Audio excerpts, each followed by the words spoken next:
Hər vaxtınız xeyir olsun. 6-cı siniflərim. Bugünkü izahımız yeni formatlı monitoring 1 sınağın izahı olacaq. Biz bilirik ki, çərçivə sənəti çıxdı və çərçivə sənətinə görə 6-cı siniflər üçün 4-5 mətn və bunlara aid 2 açıq sual nəzərdə tutulur. Ona görə biz öz şagirdlərimizə yeni çərçivəyə uyğun sınaqlar çoxlu işlədirik ki, monitoring imtahanda onlar rahatlıqla yaza bilsinlər.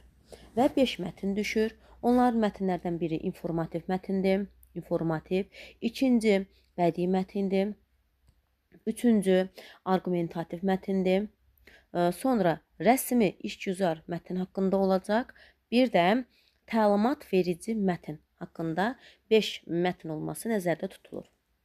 Vaxt itirmədən elə birinci mətnimizə keçid alaq. Birinci mətnimiz, baxaq, oxuyaq birinci mətnimizi. Əbdülbağı Zülalov Şuşada Xarlat Qulunun musiqi məktəbində təhsil almışdır. Arda demək, Şuşada təhsil almışdır. Çox tez bir zamanda məşhurlaşan Bülbülcan gözəl muğam ifası ilə daim seçilərdi. Cabbar Qaryağdı oğlu özü dəfələrlə etiraf etmişdir ki, zəngülə vurmağı böyük xanəndə Əbdülbağıdan öyrənmişdir. Yenə Cabbar Qaryağdı oğlunun yazdığına görə Rus çarı 3-cü Aleksandr Qafqaza səyahət vaxtı Tiflisin ən gözəl güşəsi olan Müctəhid bağında onun şərəfinə təşkil edilmiş şənlikdə Bülbülcan elə zəngülə vurub oxumuşdur ki, 3-cü Aleksandr və onun xanımı heyran olmuşdu. Bütün Qafqaz səyahəti vaxtı Bülbülcan onun məclislərinin ifaçısı olmuşdur. 1990-cı ildə İran hakimi Müzəffərəddin Şahın Tiflisə gəlməsi ilə bağlı böyük məclisdə Əbdülbağı Zülalov elə məharətlə oxumuşdu ki, Şah onun ifasına vali olaraq xanəndəni Şir-i Xurşid qızıl medali ilə mükafatlandırılmışdır. 1920-ci ildə Əbdülbağı Zülalov Bakıya köçmüş, qısa müddətli şərq musiqi kurslarında 1923-cü ildən isə Azərbaycan Dövlət Türk Musiqi Məktəbində muğammatdan dərs demişdir.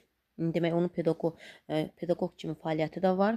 Əbdülbağı Zülalov Bülbülcan Xurşudbanu Natavanın təşkil etdiyi ədəbi məclislərdə, xüsusilə 1873-cü ildə avqustun 18-ci Şuşaya su çəkdirmə məqsədilə təşkil olunmuş şənlikdə fəal iştirak etmişdir. Gürcü dilini öyrənib Azərbaycan muğammatlarının o dildə ifa edərdi. Onu dinləyənləri mükəmməl səsi, yaraşıqlı, hətta onun yaraşıqlı xarici görünüşü və artistik davranışı ilə heyran edərdi. Yalnız təkcə onun ifası ilə deyil, həm də onun gözəl görünüşü, artistik davranışı ilə də diqqət heyran edirdi. Qulaq asanları Bülbülcan Tiflisdə dəfələrlə musiqi dəstəsi yaratılmış və yerli teatr tamaşalarının fasilələrində çıxış etmişdi. Onun repertuarı çox geniş və hərtərəfli idi. O bir çox dillərdə, yalnız Azərbaycan dilində yox, Gürcü, Qumuq, Fars dillərində də mahnı oxuyardı. 1905-ci ildə Bülbülcan Şuşaya qayıdaraq vaxtını yetim qalan qardaşı uşaqları Əli Zülalovla və Qəmbər Zülalovun böyüməsinə həsr edib. 1875-ci ildən isə o Tiflis şəhərə köçmüş və 1920-ci ilədək burada yaşamışdı. Demək, birinci mətnimizi oxuduq və bu mətndən aydın oldu ki, bu mətnin üslubu informativ üslubdur. İnformativ üslubda yazılıbdır və informativ mətn, yəni informasiya sözündən götürülübdür. Yəni burada hər hansı bir məlumat verir bizə. Bu mətni oxuyuduq və bu mətndə bizə Bülbülcan haqqında ətraflı məlumat verildi. Ona görə bu mətnin demək üslubu informativ mətn adlandırılır. Keçək birinci sualdan başlayaq. Birinci sualda deyir ki, mətnə əsasən Əbdülbağı Zülalovun musiqi təhsili haqqında hansı fikri doğrudur? O, Bakıda Azərbaycan Dövlət Türk Musiqi Məktəbində təhsil almışdır, yanlışdır. O, ilk musiqi təhsilini Tiflisdə Müctəhid bağındakı kurslarda almışdır, yanlışdır. O, musiqi təhsilini Şuşada almışdır, Xarrat Qulunun məktəbində almışdır və elə mətnin ilk giriş hissəsində burada məlumat ala bilirik. Bir də cavabımız C variantıdır. 2. Cabbar Qarğay, Qaryağdı oğlunun etiraflarına əsasən Əbdülbağı Zılalov hansı musiqi bacarığı ilə xüsusilə fərqlənirdi? Demək, tar çalmaq məharəti xüsusilə fərqlənir. Gürcü mahnıları bəstələmək deyil, pyeslərdə baş rollar ifa etmək deyil, qumluq dilində qəzəllər yazması deyil, mükəmməl zəngürə vurmaq texnikası ilə fərqlənirdi. 2 də cavabımız E variantı təşkil etmiş olur. 3. Rus çalı 3-cü Aleksandr və xanımın Əbdülbağı Zılalova heyran qalmasının səbəbi nə idi? Bu da səbəbindən danışır. Onun Bakıdakı musiqi məktəbində dərs deməsi xeyr, bu deyil.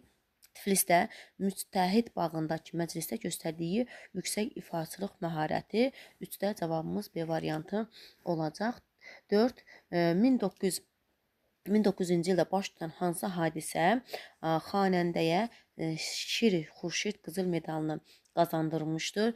3-cü Aleksandrın Tiflis səyahəti deyil, Şuşaya su çəkilməsi münasibətilə deyil. Burada cavabımız Müsəffərəddin Şahın Tiflisdə gəlməsi şərəfinə verilən məclisdir.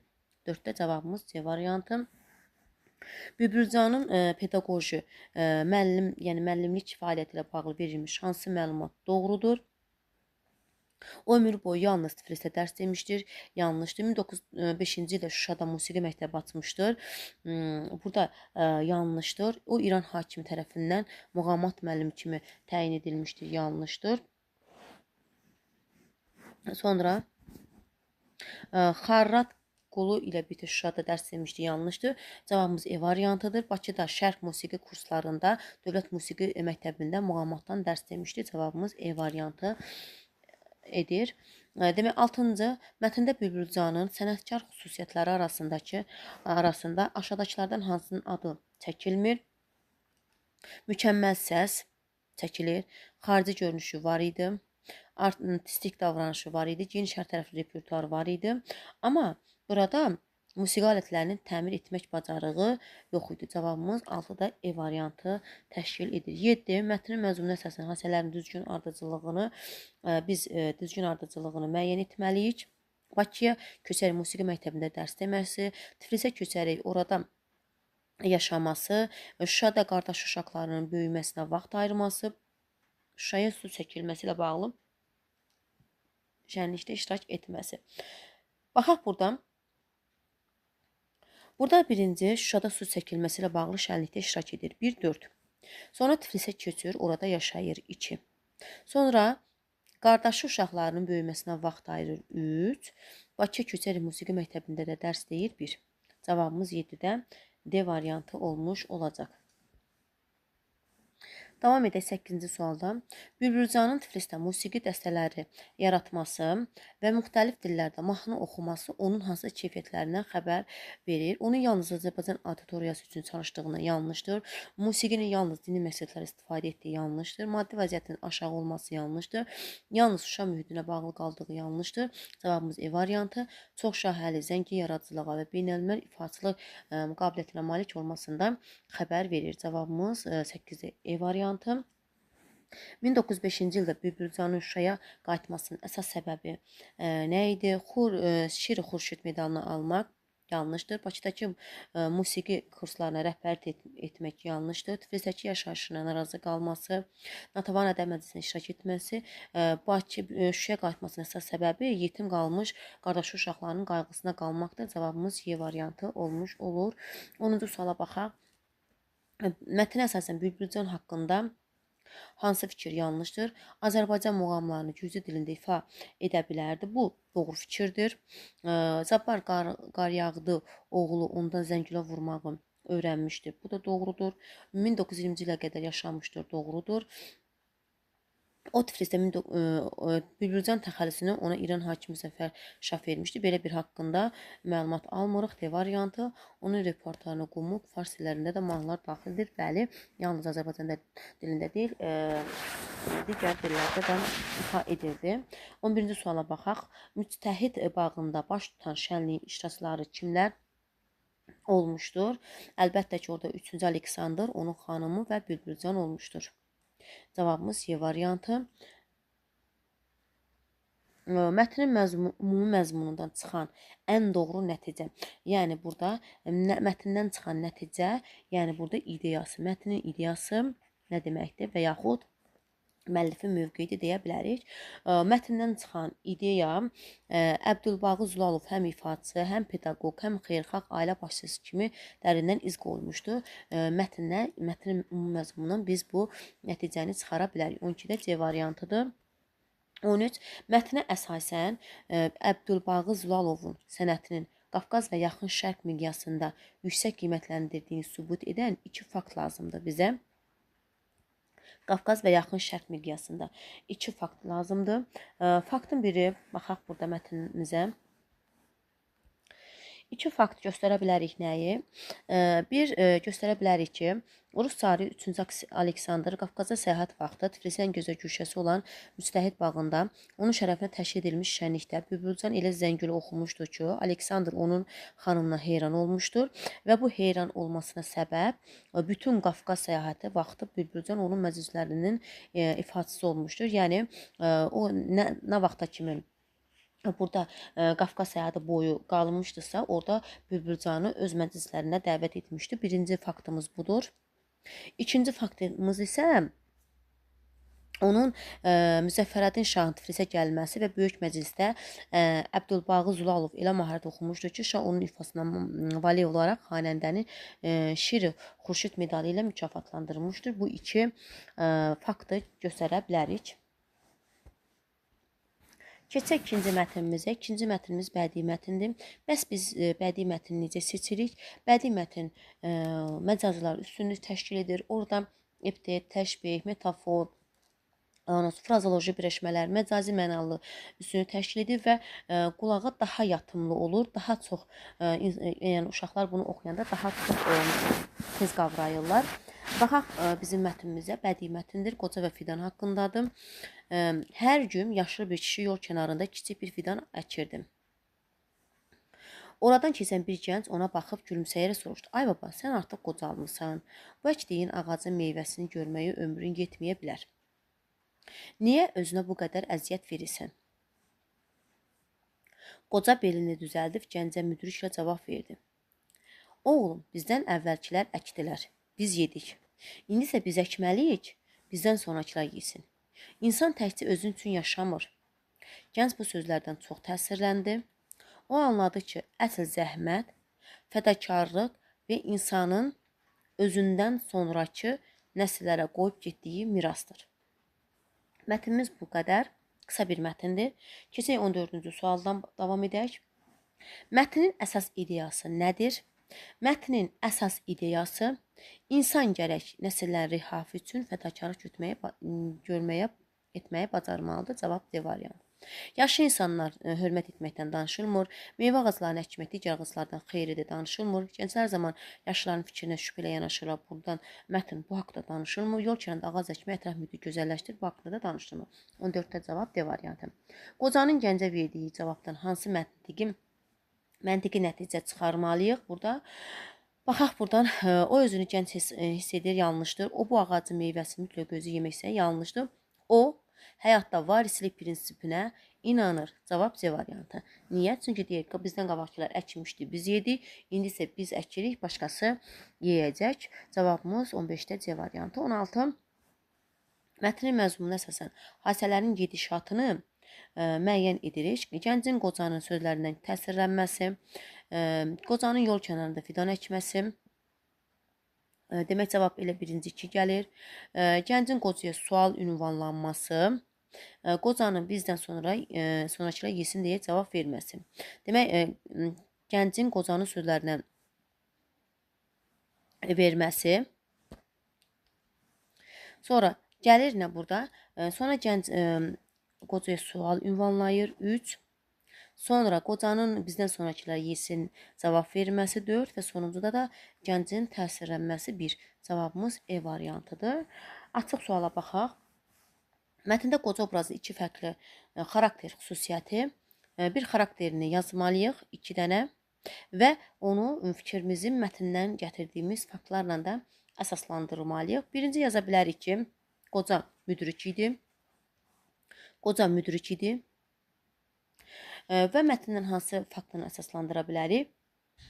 O, həyatın mənasını yalnız şəxsi mənfəətdə deyil, başqalarına xidmət etməkdə görür. Çünki burada deyir ki, o anladı ki, əsl zəhmət, fədəkarlıq insanın özündən sonraki nəsillərə qoyub getdiyi mirasdır. Yalnız özü üçün yaşamır, biz əkməliyik və başqa. Yəni, insan yalnız özü üçün yaşamamalıdır. Bunu yaza bilərik. Bir də fədakar eləyə bilərik. Çünki qoca bilir ki, bu ağac əkir və bunun bəhrəsini görməyəcək. Amma bu özündən sonraki nəsillər üçün əkir. Yəni, bir yaza bilərik fədakar, bir də yaza bilərik müdrik. Əsaslandırmasını da mətnə uyğun qeyd etdim. Üçüncü mətnimiz rəsmi işgüzar mətn haqqındadır. Tədbirin keçirilməsi haqqında əmirdən çıxışdır. Demək, 145 saylı əmirdən çıxışdır. Rəsmi işgüzar mətnlərimiz, məsələn, nələr daxil ola bilər? Elan, anons, ərizə, arayış və s. əmir, protokol, akt və s. Bunlar rəsmi işgüzar mətninə aid edilə bilər və mətnimizi oxuyaq. Məktəbin fəaliyyət planına uyğun olaraq şagirdlərin asudə vaxtının səmərəli təşkili və onlarda ekoloji mədəniyyətinin formalaşdırılması məqsədilə əmr edirəm. 2026-cı il may ayının 15-də məktəbin həyatyanı sahəsində Yaşıl Dünya naminə adlı ağac əkmə aksiyası keçirilsin. Təşkilatı işlərin həyata keçirilməsi məktəbin təsərrüfat işləri üzrə direktor müavini Məmmədova tapşırılsın. Sinif rəhbəri şagirdlərin təhlükəsizlik qaydalarına riayət etməklə aksiyada iştirakını təmin etsinlər. Əmr icrasına nəzarəti öz üzərimdə saxlayıram. Məktəbin direktorudur və adı da qeyd olunubdur. Bu bizim rəsmi işgüzar mətn haqqındadır. 18-ci suala baxaq. Təqdim olunan mətnin rəsmi işgüzar üslubda olduğunu sübut edən əsas xüsusiyyət hansıdır? Əsas xüsusiyyət. Əgər belə bir mətn düşsə, yəni rəsmi işgüzar üsluba aid əsas xüsusiyyətlər hansıdır? Standart forma olmalıdır. Standart formadan, standart şablonlardan istifadə və yaxud standart qəlibdə yaza bilərsiniz. Xüsusi terminologiyadan və konkretlikdən istifadə olunması. Yəni, burada əmr edirəm, tapşırırsın və konkret. Bilirik ki, dəqiqlikdir, konkretlikdir, sonra yığcamlıqdır. Bu üslubun əsas xüsusiyyətləridir. Sonra standart formalardan istifadədir və təsvir vasitələrdən, məcazlərdən istifadə olunmaması bu üslubun əsas xüsusiyyəti ola bilər. 18-ci mətndə C variantı. 19. Mətnə əsasən aksiyanın keçirilməsinin əsas məqsəd nədir? Məktəbin binasını təmir etmək deyil, yeni sinif otaqlarını inşa etmək deyil, məktəbin büdcəsini artırmaq deyil, şagirdlərin dərsdən kənar vaxtını səmərəli təşkil etmək, onlara ekoloji tərbiyə vermək. Cavab D variantı. Əmrin icrasına birbaşa nəzarət edən şəxs kimdir? Əlbəttə, məktəbin direktorudur. Orada deyir ki, mən öz üzərimə qeyd edirəm. 21-ci rəsmi işgüzar üsluba aid açıq sualdır. Rəsmi sənədlərin dili üçün səciyyəvi olan iki əlamət mətndən nümunə gətirməklə qeyd edirik. Yenə dediyim kimi yaza bilərsiniz standart qəlib və yaxud standart şablon yaza bilərsiniz. Sonra məsələn standart qəlib nədir? Standart şablon nədir? Məsələn burada yazılıbdır əmr edilsin, tapşırılsın. Əmr edilsin, tapşırılsın. Mətnimizə baxaq. Tapşırılsın, keçirilsin, əmr edirəm və s. Bu standart forma, yəni standart qəliblərdən istifadədir. Bir də dilin konkretliyidir. Və dilin konkretliyindən də əlavə rəsmi sənədlərdə rəsmliyin də qorunub saxlanılması şərtdir. Yəni burada biz bilirik ki, rəsmi işgüzar üslubda insanların duyğularına, artıq sözlərə yer verilmir. Yığcam olur, konkret olur, dəqiq olur. 21-ci sualın cavabı da belə yaza bilərsiniz. Sonra növbəti mətnimizin ardı argumentativ mətndir. Məsələn, iki fikir verilir, kitab yoxsa texnologiya. Məsələn, mən deyirəm kitab, X şagirdin biri deyir ki, texnologiya və bunu öz argument gətirərək izah edirik ki, niyə kitab, niyə texnologiya və s. Və belə bu mətndə də, yəni argumentativ mətn deyilir. Müasir dövrdə rəqəmsal texnologiyaların sürətli inkişafı çap kitablarının gələcəyini sual altına qoyur. Bir çoxları hesab edir ki, elektron kitabların həm daşınma, həm əlçatanlıq baxımından kağız kitabları tamamilə əvəz edəcək. Lakin mən deyir, bu fikirdə deyiləm və arqument gətirir. Çünki çap kitabları sadəcə informasiya daşıyıcısı deyil, həm də hissi və estetik bir təcrübədir. Kağızın qoxusu, estetik təcrübə demək nədir? Kağızın qoxusu, səhifələrin çevrilməsi zamanı çıxan səs və kitab rəflərinin yaratdığı atmosfer oxucuda dərin psixoloji rahatlıq yaradır. Araşdırmalar da göstərir ki, kağız üzərində oxunan məlumat yaddaşda daha uzun müddətli qalır. Texnologiya nə qədər inkişaf etsə də, insan ruhuna xitab edən ənənəvi kitabların yeri hər zaman xüsusi qalacaqdır. Arqument gətirir ki, niyə çap kitablar daha yaxşıdır? 22-ci suala baxaq. Müəllifin mətnin əvvəlində təqdim etdiyi əks fikir hansıdır? Çap kitablarının yaddaşı daha yaxşı möhkəmləndirməsi, elektron kitabların gələcəkdə çap kitablarını tamamilə əvəz edəcəyi düşüncəsi. Əks fikir elə budur. Cavab B variantı. Müəllif çap kitablarının əvəz edilməzliyini hansı arqumentlə əsaslandırmır? Baxaq, kağız kitablarının estetik dedik var. Yaddaşda daha yaxşı qavranılması var. Kitab oxumağın insana psixoloji rahatlıq verməsi var. Kitab rəqəmsal cihazlardan daha ucuz olması danışılmır. D variantı. Kitabın sadəcə informasiya yox, həm də ruhun ehtiyacı olması ilə. 24. Mətnin sonundakı nəticə hissəsində hansı qənaətə gəlmək olar? Mətnin sonunda nəticə hissəsində. Texnologiya nə qədər inkişaf etsə də, insan ruhuna və xitab edən ənənəvi kitabların yeri hər zaman xüsusi qalacaqdır. Nəticə hissəmiz budur. Buna uyğun biz hansı qənaətə gələ bilərik? Ənənəvi kitablar texnoloji inkişafa rəğmən öz dəyərini və yerini qoruyub saxlayacaq. Cavabımız C variantı. 25-ci sual növbəti açıq sualımızdır. Mətndəki arqumentlərdən çıxış edirik. Kağız kitab oxumağın rəqəmsal mütaliədən iki üstünlüyünü öz sözlərimizlə şərh edirik. Bir dedik ki, kitab, yəni buradan baxaq, indi mətn üzərində göstərir. Yaza bilərsiniz ki, araşdırmalar göstərir ki, kağız üzərində oxunan məlumat yaddaşda daha uzun müddətli qalır. İkinci, bir də yaza bilərsiniz ki, məsələn, kitabın qoxusudur, səhifələrin çıxan səsdir, kitab səhifələrinin yaratdığı atmosfer oxucuda dərin psixoloji rahatlıq yaradır. Bunu da qeyd edə bilərsiniz. Və burada 4 mətn elə bir ki, 4 mətnin izahı oldu. Və 5-ci mətnimiz isə demək təlimat verici mətndir. Bu nə deməkdir? Təlimat verici. Tutaq ki, hər hansı bir şagird tort bişirir və tort bişirmək üçün yəni ki, əvvəl bunu etməlidir, sonra. Məsələn, birinci nə etmək lazımdır? Əlləri yumaq lazımdır, ərzaqları yanına yığmaq lazımdır, nə bilim, unu, hər şey ərzaq yanında olandan sonra digər, yəni nə etmək lazımdır? Bunu ardıcıllıqla söyləyiriksə, buna təlimat verici mətn deyirik və belə mətnlərimizin də izahı